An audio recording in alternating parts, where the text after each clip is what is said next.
Men could learn a lot from us, but we could learn a lot from them. How to be more selfish, like in a good way. So when I look at it, they've been for the longest time, they've convinced us that men are stupid and women are crazy, right? Men are not stupid. We know that now, right? They literally will weaponize literally anything to get what they want and stay in control. So even if they're dumb as rocks, they're still smart when it comes to keeping power. Now, we know women are not crazy. We are just managing everyone's emotions.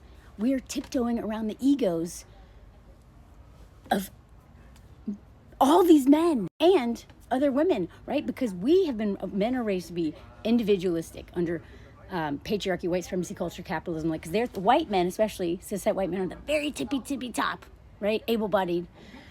And then it's just an order, As a white woman, I know that I am higher on this order than Black, Indigenous, and other women of color. This is all connected, right? All these domination and systems of oppression are all connected. So one of the things that I was taught as a woman is to not even know myself, not even know what I need, what I want, how to keep myself safe, because everything is about being, what does he want? What does this man want?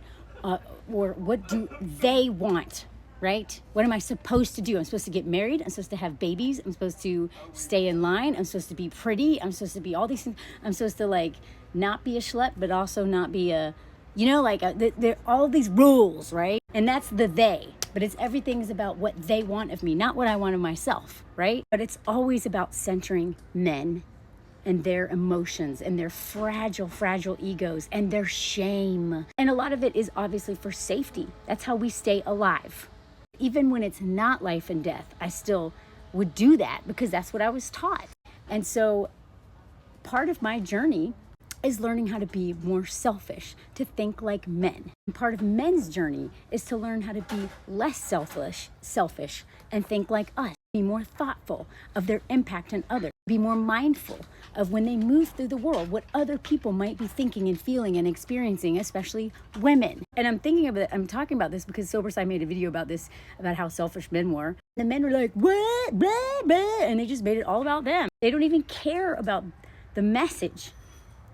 Everything's about their feelings are hurt. Shut up. Just listen. Because you have something valuable to offer too. Y'all are very hyper-focused on what you want, what you need, what's best for you. Women are not taught to do that. And I believe because of the way we were socialized, that we're never just not going to be thoughtful of our impact on everything. That's not just going to go away. But what we could learn is from being this selfless, don't even know who we are, right? And men are this selfish individualist, right? We can meet in the middle and learn a lot from each other. I learned so much from my husband in terms of how to stay true to myself. This man always asks himself, he's very thoughtful. He's been doing the work. He's been doing the work about how to be thoughtful and think about his impact on other people and all the things, right? But he's always in touch with himself. He's always asking himself, do I really want, do I want to do this? Does this stay true to my values and all that stuff? And I'm like, wow. And because of me, he's learning how to be even more thoughtful, how to anticipate the needs of people more, how to see 5 steps ahead instead of what's right in front of him, right? We are teaching each other how to go from these crazy binaries of selfless and selfish and meet in the middle. And I honestly learned this, the first time I really learned this was several years ago when I was doing my little Tinder bender. I wrote about this for Glamour. Just Google Melanie Hamlet Glamour and this one will come up. And I learned from a hookup, from a dude I was hooking up with. I was like, wow, how does he do that? He we had just hooked up, a great time. Then, he was like, by the way, I don't think I'm going to stay over because I need to get sleep. I have an early flight, don't really sleep well when I'm sharing a bed with somebody. I have a long day tomorrow of travel and I really need to get rest. I hope that doesn't hurt your feelings. And I was like, and of course, my first reaction was, he doesn't like me. And I was like, damn, I was jealous because I had let so many men stay over at my apartment and ruin my sleep because it never occurred to me to be like, okay, that was good. Bye. I need my sleep because I didn't want to hurt their feelings. And so many times I stayed over at men's places instead of going back to my place because I didn't want to hurt their feelings. When, they're elbowing me and snoring and sharing a bed with someone is way more, letting someone into my bed is way more intimate than letting them inside my body.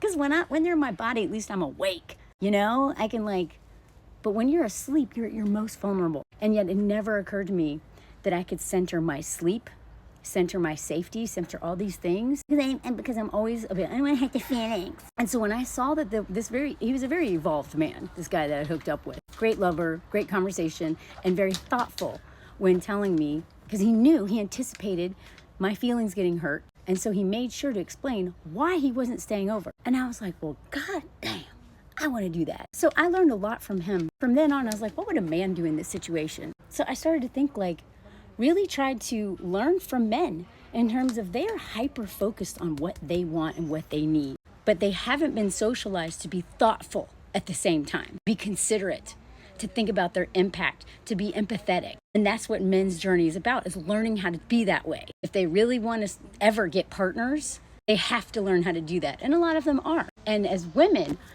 those of us who want to date men especially, if we want a relationship to work, we have to learn how to think more like them in terms of stop being a sacrificial lamb. Stop thinking, what does he want? What does he want? What does he think? La, la, la, la, la, la. And like I've told y'all before, my husband, he knows that that's my default. He can see when I'm going back to that default, and he'll be like, babe, center yourself right now. What do you want? What do you need?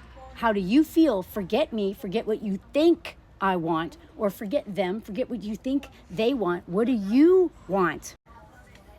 I swear, y'all, this is so hard to undo. And especially if you come from a family, if you have like chronic codependency, like I did, grew up with addiction in your family, if you grew up with any kind of abuse or emeshment, right, especially, then you are going to constantly be hyper-focused on that, making that person okay. Those people have to be okay for me to be okay. And my happiness hinges on them. And then collectively, we have been conditioned to be this way as women. And it's not healthy, y'all. This is how you get a bunch of women manipulating other situations, and throwing other women under the bus to take care of the fragile ego of some man or someone else, right? Instead of constantly bringing it back to, no, what am I comfortable with? What am I comfortable with? What about my safety? How do I feel? So we could learn a lot from men. They could learn a lot from us. I don't know if they even care to do that or not. Not my business. I'm not here to fix them. That's not my job. I tried doing that. It doesn't work. They have to fix themselves. Men have to heal each other. I'm tapping out. But if you're a woman who has been centering men and it's not working out for you very well, like it didn't for me, almost got me killed, part of your journey might be, what mine was to connect with myself. Connect with myself, because I could be unbelievably selfish, but it was always about controlling someone else's feelings or image management or something. It was never about really me. Being selfless will get you killed. Being selfish like men, while at the same time being thoughtful and empathetic and always aware of your impact, not being hyper focused on that impact all the time, that I believe is the healthy middle. Because these two extremes of individual and like codependent, they're not working. And they don't create genuine connections and partnership. And especially when it comes to dating men, this is life and death, y'all. Centering men, it isn't working out for us, y'all.